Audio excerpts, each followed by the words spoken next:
Good morning students. Today we are going to see the lesson 9th standard science physics unit 2 motion. ஓகேவா போன time வந்துட்டு நம்ம motion லெசனில் rest and motion types of motion and uniform and non uniform motion பற்றி பார்த்தோம் இல்லையா. now we are going to see the distance and displacement. ஓகேவா already உங்கள் லோயர் கிளாஸில் பார்த்துருப்பீங்க டிஸ்டன்ஸ் அண்டு டிஸ்பிளேஸ்மெண்ட்னா என்ன அப்படின்னு சொல்லி அதோட பேசிக் பற்றி பார்த்துருப்பீங்க இல்லையா. ஸோ இங்கே வந்துட்டு டிஸ்டன்ஸ் அப்படின்னா என்ன அண்ட் டிஸ்பிளேஸ்மெண்ட்னா என்ன. டிஸ்டன்ஸ் அப்படின்னா தொலைவு அப்படின்னு சொல்லி சொல்லுவோம் இல்லையா. அண்ட் டிஸ்பிளேஸ்மெண்ட் இடப்பெயர்ச்சி இல்லையா. ஸோ பாருங்கள், first consider a body moving from the point A. It moves along the path given in the figure 2.1 and reaches the point B. The total length of the path traveled by the body from A to B is called distance traveled by the body. The length of the straight line AB is called displacement of the body. பாருங்க, இந்த ஃபிகரில் அதாவது இப்போ வந்துட்டு நம்ம ஒரு ஏ என்ற புள்ளியிலிருந்து பொருள் ஒன்று நகர்வதாக எடுத்துக்கொள்வோம் சரியா. அப்போ வந்துட்டு ஏ என்ற புள்ளியிலிருந்து பொருள் எங்கே நகருது, பி என்ற புள்ளியை நோக்கி நகருது இல்லையா. ஸோ அந்த மாதிரி ஏயிலேருந்து பிஏ வந்து அந்த பொருள் வந்து அடைஞ்சிச்சு அப்படின்னா அந்த பொருள் வந்துட்டு கடந்த மொத்த நீளம் இருக்கும் இல்லையா. ஸோ இந்த மொத்த நீளத்தை தான் நம்ம என்னன்னு சொல்லுவோம், தொலைவு அப்படின்னு சொல்லி சொல்லுவோம் சரியா. ஸோ அப்போ இங்கே ஏலேருந்து பிக்கு இடையான அந்த மிக குறுகிய நீளம் இருக்கும் இல்லையா. ஸோ அந்த தொலைவை தான் வந்துட்டு நம்ம என்னன்னு சொல்கிறோம், ஏபி என்ற கோட்டின் நீளம் இருக்கும் இல்லையா. ஸோ அதை வந்துட்டு நம்ம இடப்பெயர்ச்சி டிஸ்பிளேஸ்மெண்ட் அப்படின்னு சொல்லி சொல்லுவோம். இந்த ஏயிலேருந்து பிக்கு எடுத்துக்கொண்ட பாதையின் நீளம் வந்துட்டு என்ன, தொலைவு டிஸ்டன்ஸ் ஓகேவா. அண்ட் ஏ டு பிக்கான மிக குறுகிய நீளம், அதாவது அந்த ஏ டு பியில் இருக்கக்கூடிய கோட்டோட நீளம் வந்துட்டு இடப்பெயர்ச்சி. இது ஸ்ட்ரெயிட் லைன் பார்த்துருக்கு இல்லையா. ஸோ அதை தான் இடப்பெயர்ச்சி டிஸ்பிளேஸ்மெண்ட் அப்படின்னு சொல்லி சொல்லுவோம். நெக்ஸ்ட் பாருங்க, distance and displacement definition. The actual length of the path traveled by a moving body irrespective of the direction is called the distance traveled by the body. It is measured in meter in SI system. It is a scalar quantity having magnitude only. ஓகேவா. இங்கே வந்துட்டு distance அப்படின்றது என்ன, தொலைவு அப்படின்னா நம்ம இங்கே வந்துட்டு என்ன சொல்லியிருக்காங்க, the actual length of the path traveled by a moving body irrespective of the direction. அதாவது திசையை கருதாமல் ஒரு பொருள் அதாவது நகரக்கூடிய ஒரு பொருள் இருக்கும் இல்லையா, அது கடந்த பாதையின் நீளம் தான் என்ன, டிஸ்டன்ஸ் அப்படின்னு சொல்லி சொல்லியிருக்காங்க ஓகேவா. ஸோ இங்கே எஸ்ஐ யூனிட் பார்த்தோம் அப்படின்னா இந்த டிஸ்டன்ஸ்க்கான எஸ்ஐ யூனிட் மீட்டர் ஓகேவா. So it's a scalar quantity. இது ஒரு ஸ்கேலர் குவான்டிட்டி ஓகேவா. திசையிலே அளவுரு அப்படின்னு சொல்லி சொல்லியிருக்காங்க ஓகேவா. இதுக்கு திசை வந்துட்டு கிடையாது, என்ன இருக்குது, மேக்னிடியூடு, அதாவது எண் மதிப்பை மட்டும்தான் நம்ம எடுத்துக்குவோம் ஓகேவா. And displacement it is defined as the change in position of a moving body in a particular direction. It is a vector quantity having both magnitude and direction ஓகேவா. it is also measured in meter in SI system. displacement இடப்பெயர்ச்சி அப்படின்றது என்ன, அதாவது ஒரு குறிப்பிட்ட திசையில் இயங்கக்கூடிய பொருள் இருக்கும் இல்லையா, அதோட நிலையில் ஏற்படக்கூடிய மாற்றத்தை தான் நம்ம இடப்பெயர்ச்சி அப்படின்னு சொல்லி சொல்லுவோம். இங்கே வந்துட்டு இதில் நம்ம என்னென்ன எடுத்துக்கிறோம், மேக்னிடியூட் அண்டு டைரக்ஷன், அதாவது எண் மதிப்பு மட்டும் எடுத்துக்காமல் அதோட திசையையும் எடுத்துக்கிறோம். ஸோ அங்கே மேக்னிடியூட் அண்டு டைரக்ஷன் ரெண்டையுமே நம்ம எடுத்துக்கிறோம். ஸோ அதனால் இது வந்துட்டு என்ன, வெக்டார் குவான்டிட்டி, திசை அளவுரு அப்படின்னு சொல்லி சொல்லுவோம் ஓகேவா. ஸோ இதோட எஸ்ஐ அலகுமுறையில் இதோட யூனிட் என்ன, அதாவது எஸ்ஐ யூனிட் ஆஃப் டிஸ்பிளேஸ்மெண்ட் கேட்டோம் அப்படின்னா என்ன, மீட்டர். ஸோ டிஸ்டன்ஸ் அண்ட் டிஸ்பிளேஸ்மெண்ட்டுக்கு எஸ்ஐ யூனிட் என்ன, சேம் தான் இல்லையா, மீட்டர் ஓகேவா. நெக்ஸ்ட் பாருங்கள், speed, velocity and acceleration. Speed அப்படின்னா வேகம், வெலாசிட்டி அப்படின்னா திசை வேகம், அண்ட் ஆக்ஸலரேஷன் அப்படின்றது முடுக்கம். ஓகேவா? இங்கே ஸ்பீட் அப்படின்னா speed is the quantity which shows how fast the body is moving, but velocity is the quantity which shows the speed as well as the direction of the moving body. ஓகேவா? இப்போ speed அப்படின்னா என்ன சொல்லுவோம்? வேகத்தை வந்துட்டு தொலைவின் மாறுபாட்டு வீதம் அல்லது ஓரளவு நேரத்தில் கடந்த தொலைவு அப்படின்னு சொல்லலாம். ஓகேவா? இது என்ன ஸ்கேலார் குவான்டிட்டி அப்படின்னு சொல்லியிருக்காங்க. ஓகேவா? அண்ட் இதோட எஸ்ஐ அலகு முறையில் இதோட மீட்டர் அப்படின்னு பாருங்கள். Speed is the scalar quantity. ஓகேவா? அண்ட் வெலாசிட்டியை பாருங்கள். But velocity is the quantity which shows the speed as well as the direction of the moving body. Velocity எடுத்துக்கிட்டோம் அப்படின்னா திசை வேகம் அப்படின்றது என்ன? வேகத்தையும் அப்பொருள் நகரக்கூடிய திசையும் குறிக்கும் அப்படின்னு சொல்லியிருக்காங்க. ஓகேவா? பாருங்க.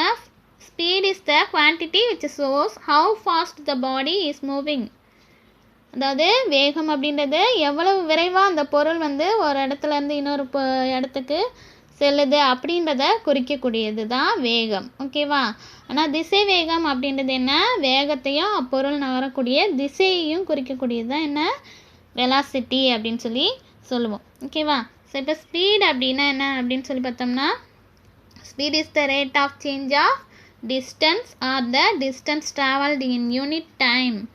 ஓகேவா? அதோட டெஃபினேஷன் என்ன? Speed is the rate of change of distance or the distance travelled in unit time. ஓகேவா? அதாவது வேகம் என்பது என்ன? தொலைவின் மாறுபாட்டு வீதம் அல்லது ஓரளவு நேரத்தில் கடந்த தொலைவு அப்படின்னு சொல்லலாம். ஓகேவா? So it is a scalar quantity. ஓகேவா?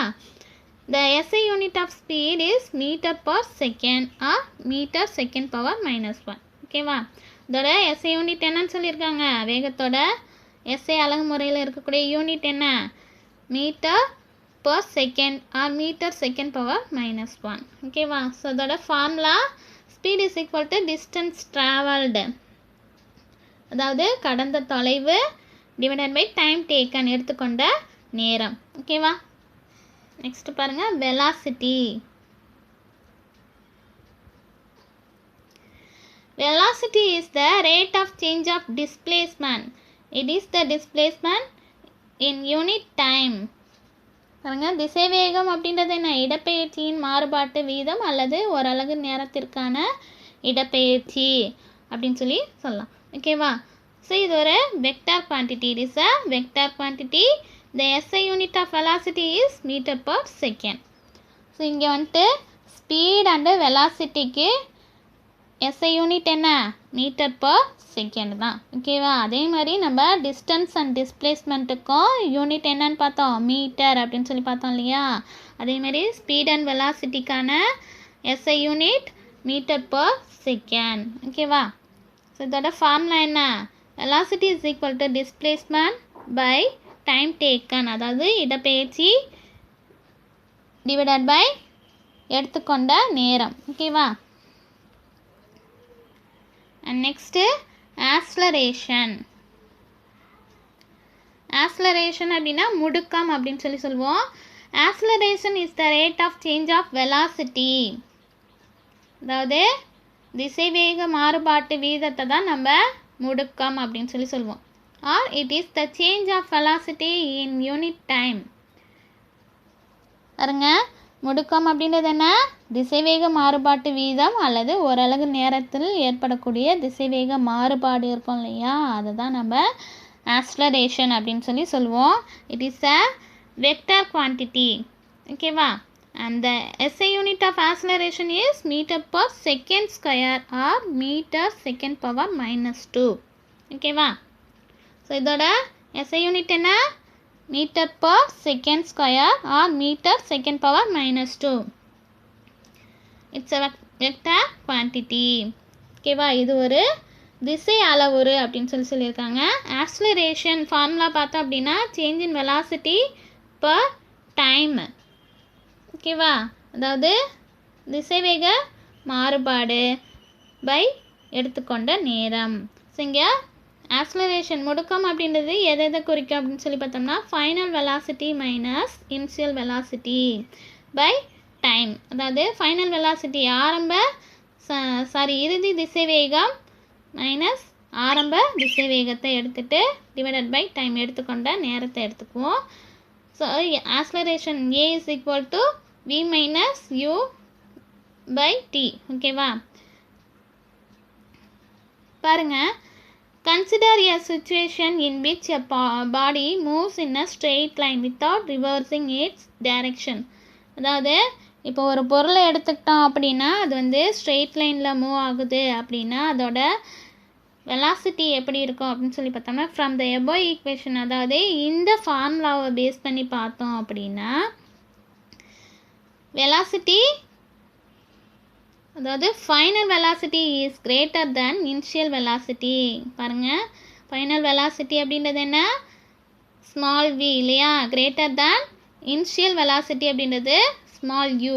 ஓகேவா, the velocity increase with time and the value of acceleration is positive. அதாவது ஃபைனல் வெலாசிட்டி வந்துட்டு இறுதி திசைவேகமானது ஆரம்ப திசைவேகத்தை விட அதிகமாக இருந்துச்சு அப்படின்னா அது எப்படி, அதோட வெலாசிட்டி திசைவேகமானது அதிகரித்து கொண்டே செல்லும். அதாவது நேரம் செல்ல செல்ல திசைவேகம் வந்து அதிகரிக்கும் அப்படின்னு சொல்லியிருக்காங்க. அதேமாரி ஆக்ஸலரேஷன் வந்துட்டு முடுக்கமானது எப்படி இருக்கும், பாசிட்டிவாக இருக்கும். ஓகேவா, நேர்குறி கொண்டதாக இருக்கும் அதோட அளவு. ஓகேவா, நெக்ஸ்ட்டு பாருங்கள், if v less than u, that is if final velocity is less than initial velocity, the velocity decrease with the time and the value of acceleration is negative.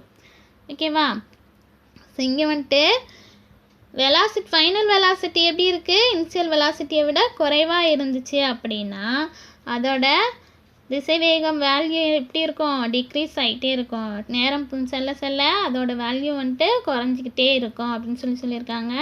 So இது வந்து இதோட ஆக்ஸலரேஷன் வேல்யூ எப்படி இருக்கும், negative value. ஓகேவா, it is called negative acceleration.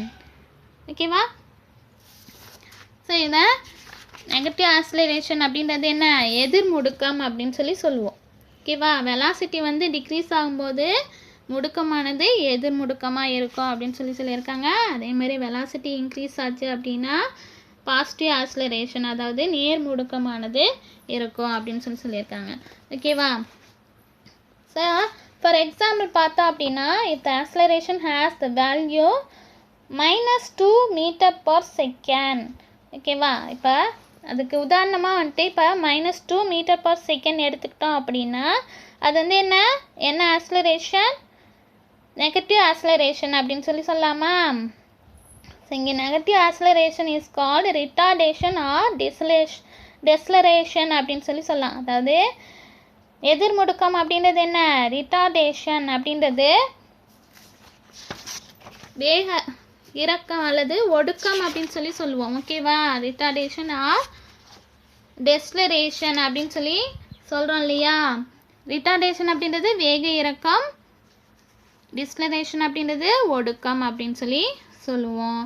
அதுக்கு best example அப்படின்னு பார்த்தோம்னா இப்போ -2 m/s² அப்படின்னு சொன்னோம் அப்படின்னா அதை டெஸ்லரேஷன் வேல்யூவாக மாற்றும் போது எப்படி சொல்லுவோம், 2 m/s.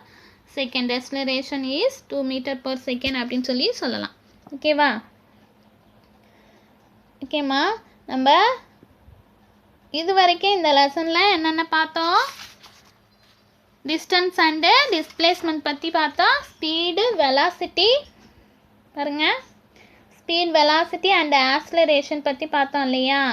ஸோ நெக்ஸ்ட்டு கிளாஸில் நம்ம இதுக்கான கிராஃபிக்கல் மெத்தட், அதாவது graphical representation of motion along straight line, அதாவது டிஸ்டன்ஸ் டைம் கிராஃபையும் அதேமாரி டிஸ்டன்ஸ் டைம் கிராஃபில் uniform motion, non uniform motion பற்றி பார்க்கலாம். ஓகேவா, தேங்க்யூ டு ஆல்.